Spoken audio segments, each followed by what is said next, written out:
Bom, hoje nós vamos falar sobre as reações dos cátions do grupo do sulfeto de amônio. Então, os cátions do grupo do sulfeto de amônio, segundo aquele agrupamento que nós mostramos anteriormente, cátions do grupo 1, 2, 3, 4, 5. Os cátions do grupo 1, grupo da prata, grupo 2, arsênio e cobre, grupo 3, o grupo do alumínio, crômio, ferro, 3, ferro 2, manganês, cobalto, níquel e zinco.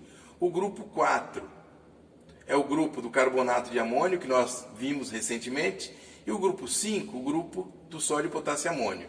Observe que nós começamos a estudar do grupo 5 para o grupo 1. Então, começamos no grupo 5, fomos para o 4 e agora estamos começando o nosso estudo dos cátions do grupo. Então, vamos fazer as reações envolvendo a precipitação desses cátions e também as reações de identificação, as provas específicas. Então, esses cátions do grupo do sulfeto de amônio, os trivalentes precipitam como hidróxido e os bivalentes precipitam como sulfetos. Então, é interessante os cátions desse grupo, porque agora nós passamos a ter sais que são coloridos. Por exemplo, aqueles que são de metais de transição, tá? Nós temos agora subnível D incompleto, onde na condição ambiente, no visível, nós já temos a possibilidade de ter transições eletrônicas, tá certo? Com aproximação de um ligante que pode inclusive variar a coloração da espécie dependendo do ligante presente. Ou depende do ambiente químico em volta do íon correspondente. Então, observe o seguinte, né? Alumínio, uma solução incolor. Crômio 3, uma solução que pode variar de um azulado, violáceo, esverdeado, tudo vai depender da concentração de crômio na solução. Ferro 3, que pode variar de um amarelo para um alaranjado. Ferro 2, nós estamos observando incolor, mas na realidade a solução é um verde bem clarinho. Se nós observarmos o sólido, dá para perceber claramente que o sólido é esverdeado, tá certo? Então eu vou pegar um branco para a gente poder comparar, tá? Então dá para perceber claramente a diferença de cor entre eles, tá certo? Então, o ferro 2 esverdeado. Manganês estamos observando também incolor, mas uma solução um pouco mais concentrada vai nos levar para uma solução levemente rósea. Então eu vou fazer a mesma coisa. Um sal de manganês, aqui é sulfato de manganês, ele é róseo. Vamos comparar com um que é incolor. Aí vai dar para vocês perceberem claramente a diferença entre eles. Então, manganês, que é de coloração rósea, e aqui eu tenho um outro que é branco. Cobalto, róseo. Níquel, verde. E zinco, incolor. Nós vamos fazer reações desses cátions, inicialmente,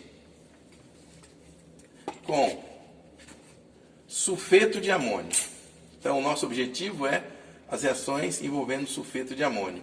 Por que o sulfeto de amônio? Porque esse reagente é o que possibilita separar os cátions do grupo 3 do grupo 4. Então, todos os cátions do grupo 3 precipitam na forma de hidróxido ou sulfeto quando eu utilizo sulfeto de amônio, diferentemente dos cátions do grupo 4, o grupo do carbonato de amônio. Então eu consigo separar os cátions do grupo 4, tá certo? Que vai ficar numa solução, e os cátions do grupo 3 nós teremos precipitados. Observe o seguinte, conforme o nosso esquema, nós vamos adicionar a um tubo de ensaio que contém 10 gotas da solução do cátion, algumas gotas de hidróxido de amônio, porque eu quero trabalhar no meio levemente amoniacal, um pH por volta de 8, tá certo? Então, gotas de hidróxido de amônio, em seguida vamos adicionar o sulfeto de amônio, fazer um aquecimento, Em todos os casos teremos um precipitado, vamos anotar a cor, e aí depois nós vamos dividir então, esse precipitado para um outro tubo. Então, com 2 tubos, faremos em um deles o teste de solubilidade com HCl diluído a quente e com ácido nítrico a quente. Tá certo? Então, estas são as reações que nós deveremos desenvolver. Para poder fazer o teste em meio amoniacal, nós vamos adicionar a cada uma das soluções pelo menos 2 gotas do hidróxido de amônio. Pode acontecer precipitação. Não vamos nos incomodar com isso por enquanto.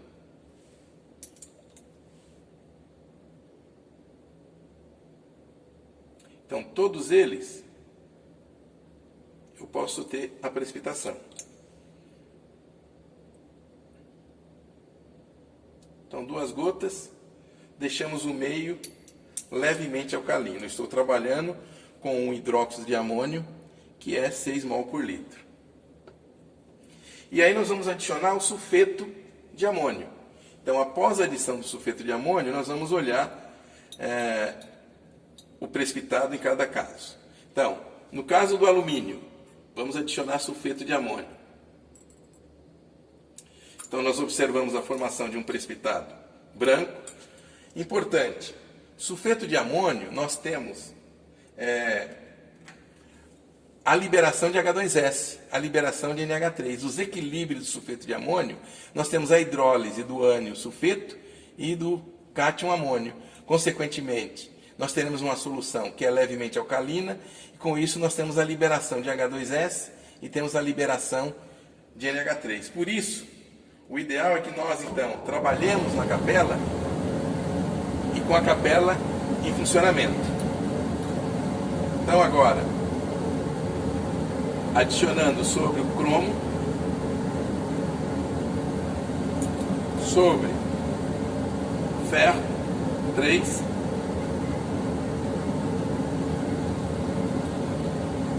ferro 2,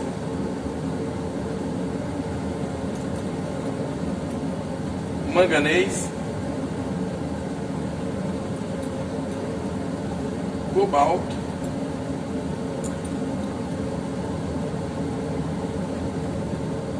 níquel,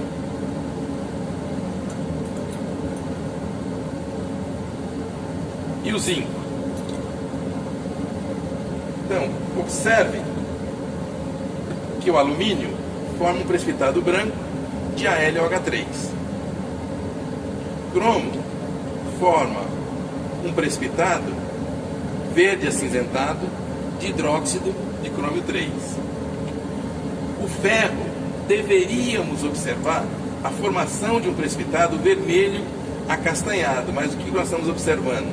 Estamos observando a formação de um precipitado preto, tá certo? Nós temos até intermediariamente um precipitado acastanhado. Por quê? O ferro 3 é oxidante, ele oxida sulfeto a enxofre e ele é reduzido a ferro 2. Por isso acaba formando uma mistura de hidróxido de ferro 3 e sulfeto ferroso, sulfeto de ferro 2. Porque o sulfeto de ferro 2 é preto. Então observe que aqui nós temos ferro 2 e aí o precipitado Fe é preto. Manganês, o precipitado é bege. Cobalto, o precipitado é preto. Níquel, o precipitado também é preto. E zinco, o precipitado branco.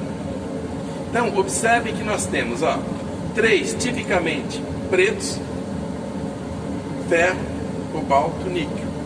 2 que estão dando precipitados branco: alumínio e zinco. Nós temos o manganês, é o único diferente de todos em relação aos sulfetos, que ele forma um sulfeto que é bege. Os trivalentes formam os hidróxidos. Por quê? Devido à hidrólise, a concentração de OH- é suficiente para atingir o KS desses hidróxidos, que é muito baixo, e não atingir o KS dos sulfetos. A concentração de sulfeto, apesar de alta, não atinge o KS dos respectivos sulfetos. Por isso que os trivalentes precipitam como hidróxido. Por outro lado, para eu conseguir um sulfeto dos trivalentes, eu só consigo por reação em estado sólido. Porque a partir do momento que esse sulfeto for colocado em água, imediatamente ele se converte ao respectivo hidróxido. Bom, apenas para que a gente possa avançar um pouco mais com as explicações em relação a esses equilíbrios, observe o seguinte: o nosso reagente precipitante é o sulfeto de amônio, tá certo? Eu posso dizer assim, bom, o sulfeto de amônio ele tem o íon amônio e tem o íon sulfeto. Mas observe que em solução aquosa, o íon amônio hidrolisa, vai liberar íons H+, formar a base não dissociada NH4OH, que obviamente é uma solução de NH3 em água, tá certo? Mas nós temos o íon sulfeto. O íon sulfeto em água hidrolisa, formando hidrogênio sulfeto e OH-, que ainda o íon hidrogênio sulfeto hidrolisa, formando H2S e OH-. Então, se o meio libera uma quantidade de OH- significativa, eu vou ter, além da liberação de H2S, eu posso ter a liberação de NH3. E é claro que a extensão da hidrólise do sulfeto é maior do que a extensão da hidrólise relativa ao íon amônio.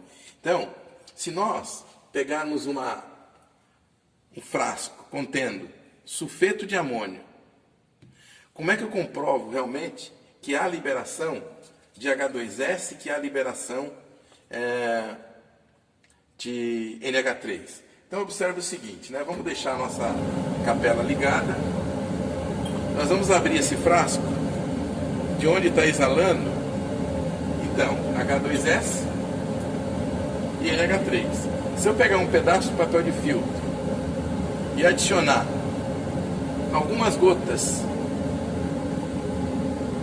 de prata a mais, se eu colocar na boca desse frasco, isso aqui deve ficar preto se estiver liberando H2S, tá certo? Porque vai formar a G2S, que é o sulfeto de prata, que é preto. Então observem aqui, ó, tá?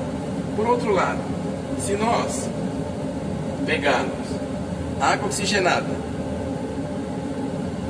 uma gota de água oxigenada e uma gota de manganês 2, eu posso comprovar a liberação de NH3, tá certo? Porque manganês com água oxigenada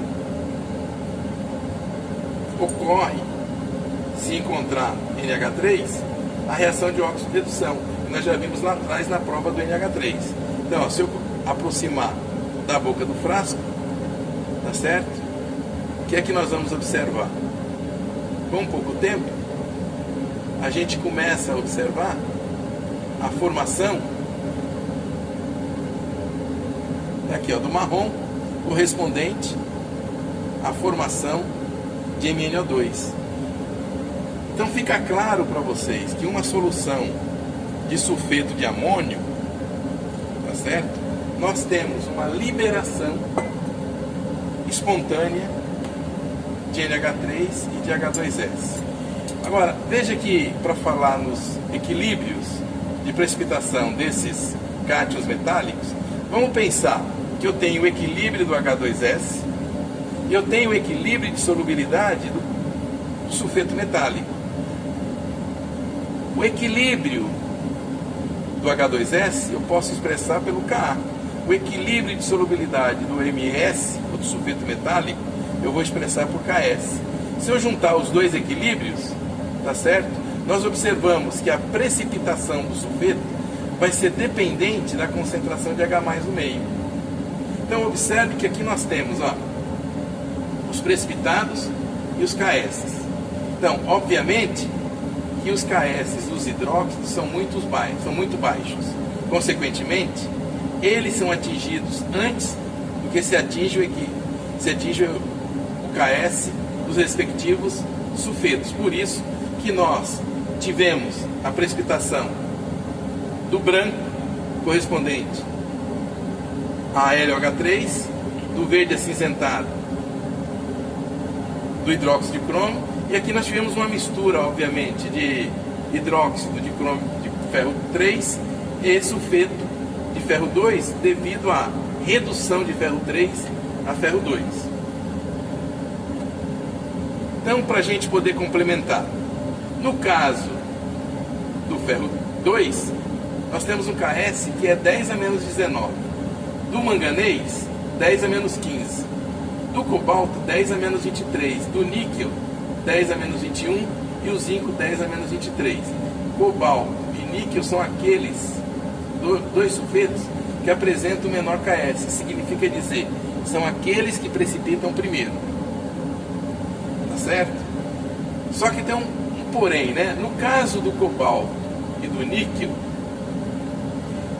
esse precipitado que se forma, se nós aquecermos ou deixá-los envelhecer, eles mudam a estrutura cristalina.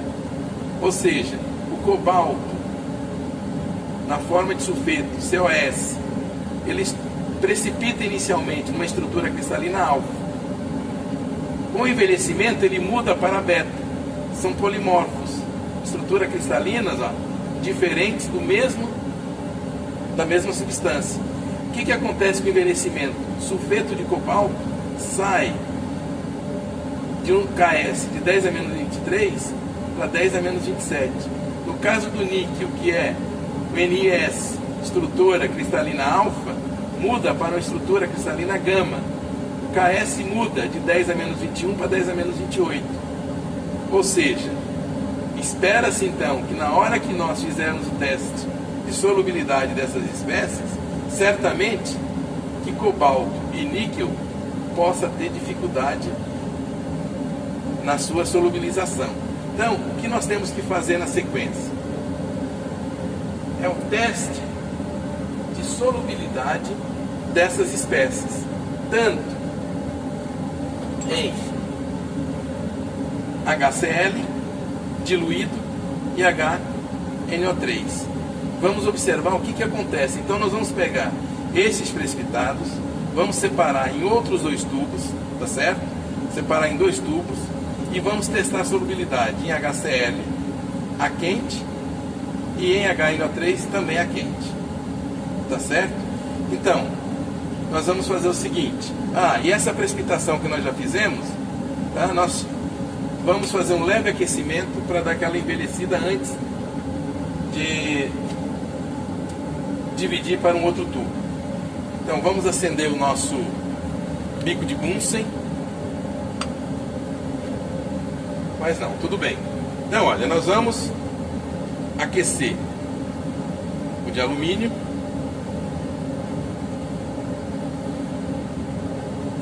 Vamos aquecer o de crômio. Então, aquecimento sempre brando.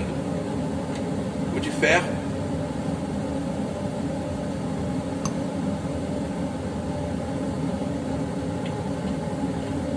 Ferro 3, ferro 2,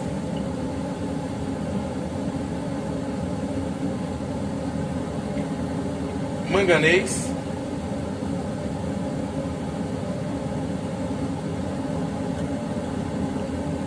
cobalto,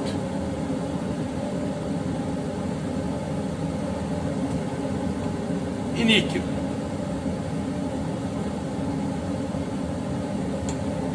E por último, zinco. Então, para que nós possamos testar a solubilidade, nós vamos fazer o seguinte: vamos dividir para um outro tubo para que possamos então fazer o teste de solubilidade.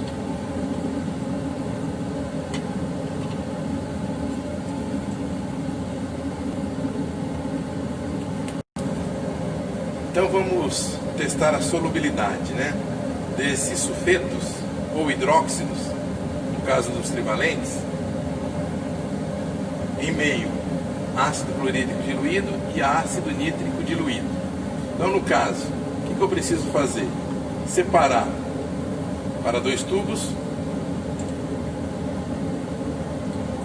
Está aqui, de alumínio. Já fizemos separação para cromo, ferro 3, ferro 2, manganês, cobalto, níquel e zinco.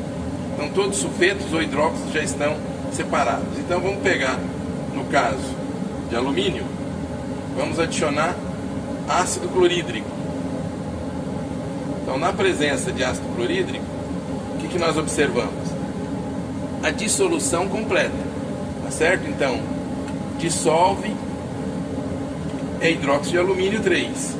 Da mesma forma, na presença de ácido nítrico. Então, ó, esses são os reagentes que está utilizando: o ácido nítrico e o ácido clorídrico. Então, com ácido nítrico, da mesma forma, eu tenho a solubilização do hidróxido. Então, dissolve completamente. Tá? É uma reação ácido-base, direta. Vamos fazer a mesma coisa para cromo. Então, o crômio com ácido clorídrico, o hidróxido, obviamente que vai dissolver. Ficamos com a solução de partida do crômio 3. Com ácido nítrico, mesmo procedimento. Também dissolve. Ferro 3 com ácido clorídrico,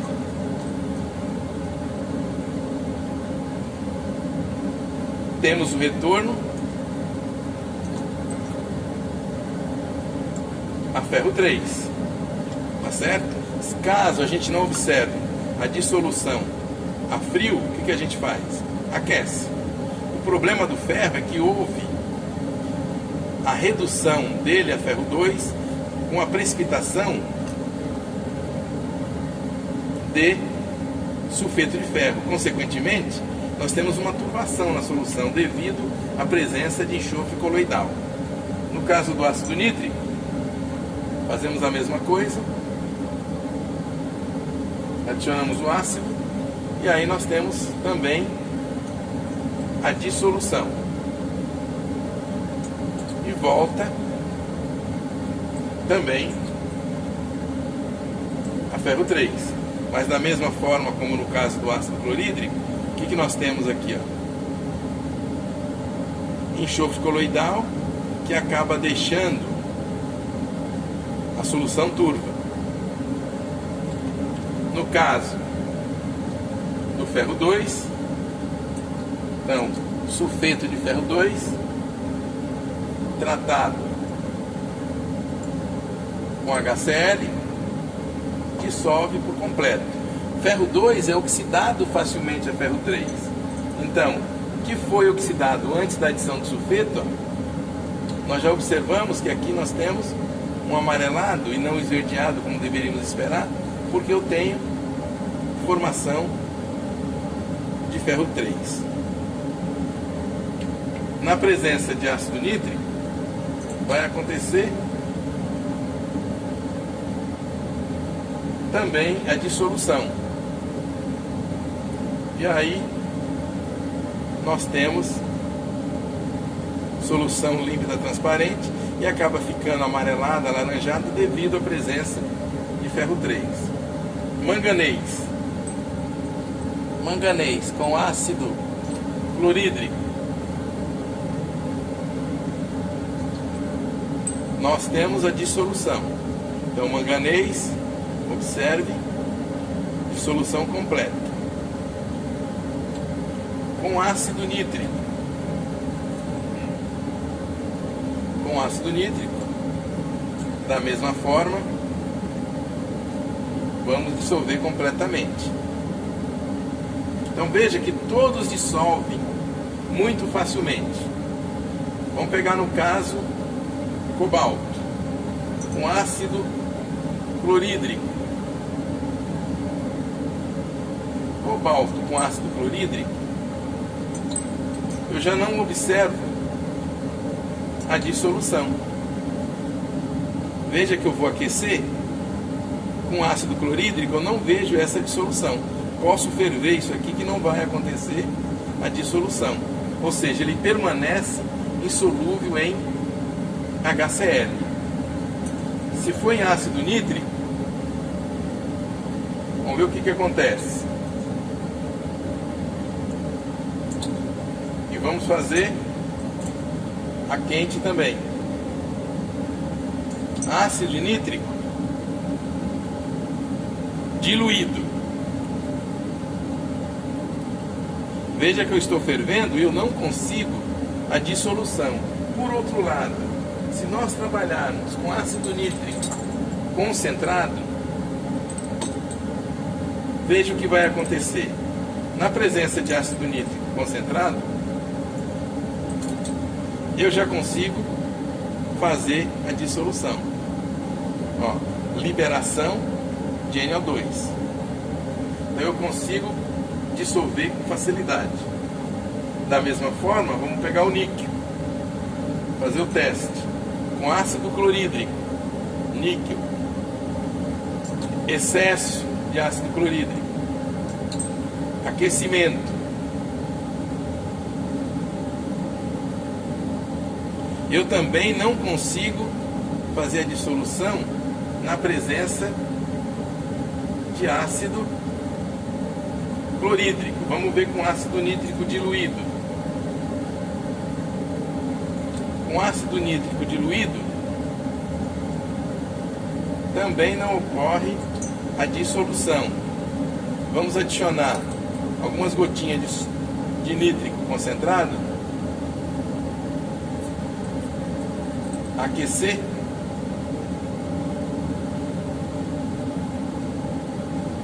eu já começo a ter dissolução. Então, ó, níquel como sulfeto. Então, sulfeto de níquel dissolve completamente com ácido nítrico. Sulfeto de zinco, HCl, dissolve com facilidade. Na presença de ácido nítrico, também dissolve com facilidade. Então, quais foram as diferenças que nós observamos? Nós conseguimos precipitar todos. No teste de solubilidade, cobalto e níquel não dissolvem na presença de ácido clorídrico. Essa é a diferença. Exatamente porque foi o que nós havíamos falado anteriormente. Veja, na precipitação, o KS do sulfeto de cobalto é 10 a menos 23, do níquel 10 a menos 21. Mas, com o envelhecimento, com o passar do tempo, o KS do sulfeto de cobalto muda para 10 a menos 27 e o torna insolúvel em HCl. Da mesma forma acontece com o níquel, que sai de 10 a menos 21 para 10 a menos 28. E eu só consigo fazer a dissolução em ácido nítrico. Por quê? Porque eu estou oxidando o enxofre, que está como sulfeto, até sulfato. Então, fiz a oxidação e fiz, então, a dissolução completa do meu sulfeto de cobalto, assim como aconteceu para sulfeto de níquel, empregando ácido nítrico melhor, concentrado e a quente. Tá certo? Então, eu consigo fazer a dissolução total. Então, veja que se eu venho de uma precipitação que contém todos eles na forma de sulfeto, eu filtro para a solução, eu recolho o grupo 4. Esse precipitado, para eu trabalhar com ele, o que eu preciso fazer? Deixar em meio ácido clorídrico, a quente, dissolvo hidróxido de alumínio, hidróxido de cromo, hidróxido de ferro, sulfeto de ferro 2, sulfeto de manganês, sulfeto de zinco. Não consigo dissolver sulfeto de cobalto e de níquel. Aí eu separo, então, cobalto e níquel de todos os outros. Então, eu já iniciei a separação dos cátions do grupo 3, então, dentro desse grupo, para que eu possa, então, fazer as respectivas identificação. Então, como é agora que eu separo alumínio, crômio, ferro, manganês e zinco? Como é que eu separo um do outro? Então, observe que agora nós vamos passar a falar um pouco sobre as reações agora de precipitação envolvendo esses cátions com hidróxido de amônio, quantidade normal e em excesso, hidróxido de sódio, quantidade normal e em excesso, e vamos observar o que acontece na junção ou na adição de água oxigenada. Então, o tubo de ensaio vai receber então o cátion metálico, algumas gotas do hidróxido de amônio. Precipitou? Aí eu vou adicionar o excesso e verificar o que ocorre. Da mesma forma, nós vamos fazer com o hidróxido de sódio. Juntar o excesso. Após a adição do excesso, nós vamos juntar água oxigenada e aquecer, dividir em 2 tubos e adicionar ácido clorídrico num deles e ácido sulfúrico no outro. Então vamos para a sequência.